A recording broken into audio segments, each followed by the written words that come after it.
God, basically. One of his last statements before he was led to what would be his death chamber is recorded as saying, "If I go to hell, I'll have a lot of company." And then he quoted a portion of a poem. Some of you may be familiar with that poem. Invictus. You're at least familiar with parts of it because I hear people quote it all the time. Invictus. You just may not know, and I've never heard any of you, thank my God, say this. I'm the captain of my own fate. Henley, Invictus. How many people you ever heard say that? Count it in your memory bank. Folks do believe that. And so Timothy McVeigh used a portion of the poem Invictus. Invictus was written by Ernest Henley. And Timothy McVeigh used a portion of this poem as his last words before he was led to the death chamber. Let me share with you what his dying thoughts were. It matters not how straight the gate. This makes me tremble to read, I'll be frank with you. Hope it makes you tremble to hear. It matters not how straight the gate, how charged with punishment the scroll. I am the master of my own fate and the captain of my soul. Thus ended a tragic life. And thus opened, as far as we're aware, the gates of hell to accept one of its own. Christ be praised. And brothers and sisters, I think that's a rather appropriate way to begin our study from Exodus, the latter part of Exodus 10, and then Exodus 11. Would you turn to Exodus 10, verse 27 with me?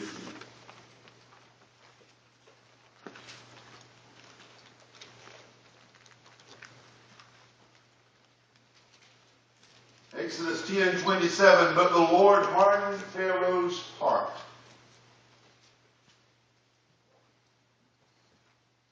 And he would not let them go. And Pharaoh said unto Moses, Get thee from me, take heed to yourself, see my face no more. For in the day thou seest my face, thou shalt die. You look upon me again, Moses, and that is the end of your life. And Moses said, Thou hast spoken well, I will see thy face again no more. Now, the reason that I explained this to you Sunday before last, the reason I backed up to verse 27 of chapter 10 is because there's a continuation. God didn't stop and say, okay, here's the beginning of chapter 11. And the thought process is the scene continues into chapter 11, verse 1. Moses is still before Pharaoh in his court. And the Lord said unto Moses, Yet will I bring one plague more upon Pharaoh and upon Egypt. Afterwards he will let you go hence. When he shall let you go, he shall surely thrust you out altogether. There's a semantic play on words here. Moses, he's not just going to let you go, he's going to kick you out. There is a huge difference. If I go to my dear wife this evening and say, honey, I've got to go to the store, and she says, all right, sweetheart, I'll see you whenever you get back. She's letting me go, right? With the expectation that I'll be back. If I go to her and say, sweetheart, I've got to go to the store, and she says, you lowlife, get yourself to the store, but let me tell you something, you take everything you got with you whenever you go and don't come back. She just kicked me out. And there's a huge difference in the anticipated end result. To be kicked out is to understand you're not welcome to return. You're not expected to return, and you need to go on about your business out there. He will surely thrust you out hence altogether. Speak now in the ears of the people, and let every man borrow of his neighbor, and every woman of her neighbor, jewels of silver and jewels of gold. And the Lord gave the people favor in the sight of the Egyptians. Moreover, the man Moses was very great in the land of Egypt, in the sight of Pharaoh's servants, and in the sight of the people. And Moses said, now he's speaking here to Pharaoh.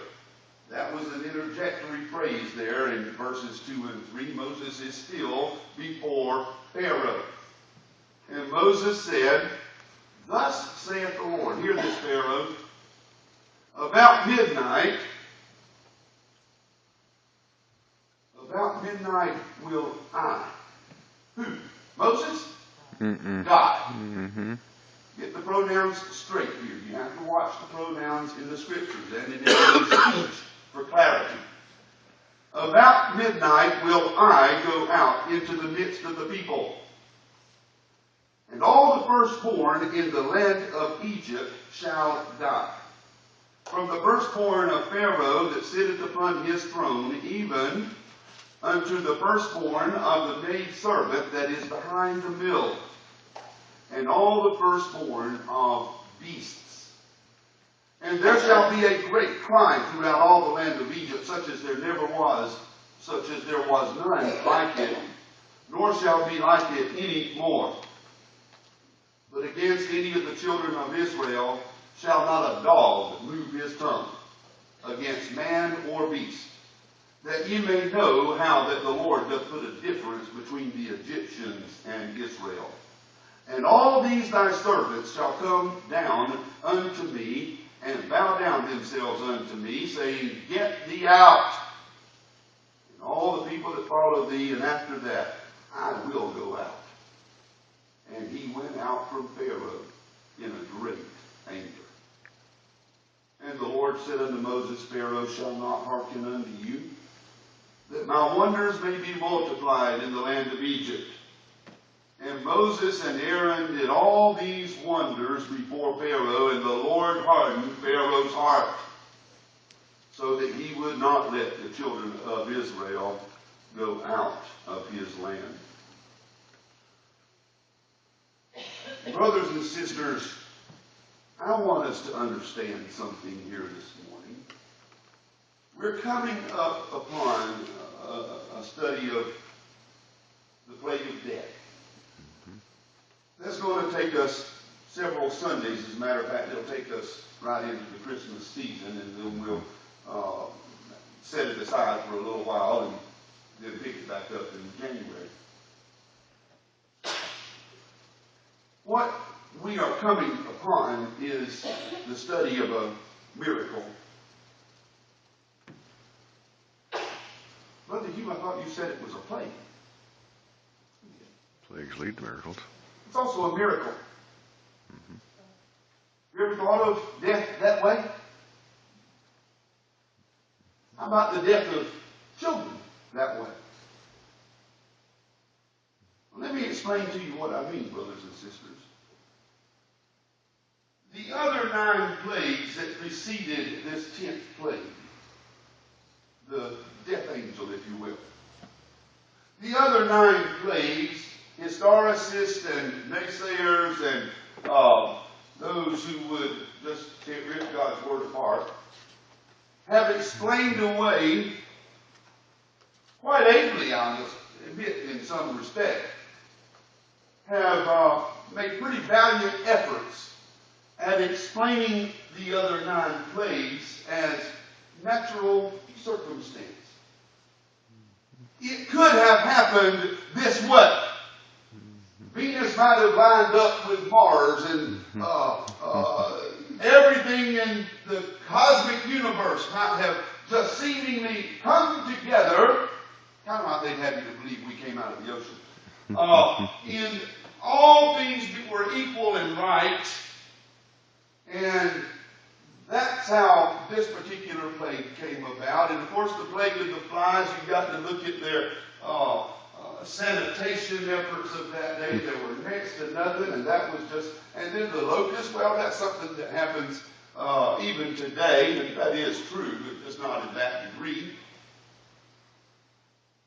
But brothers and sisters, no one has ever explained the death of the firstborn of Egypt. The death of the firstborn from the highest household down to the lowest, and even extending to the beast of the field. No one has been able to even, you really won't even find a decent attempt at that. And here's why, brothers and sisters. Death is beyond the realm of the natural, isn't it? Death is supernatural, isn't it? Amen. I hear people, and I cringe when I hear this, and if this is in your thought processes, you come talk to me. Death is a natural part of life. That's hogwash! And it's utterly unscriptural. You weren't created to die. Sin entered, and by sin came death. And brothers and sisters, if you think that death is in the natural order of things, you don't know this book.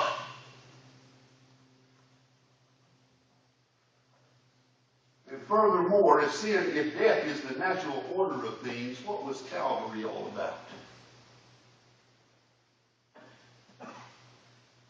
If death is the natural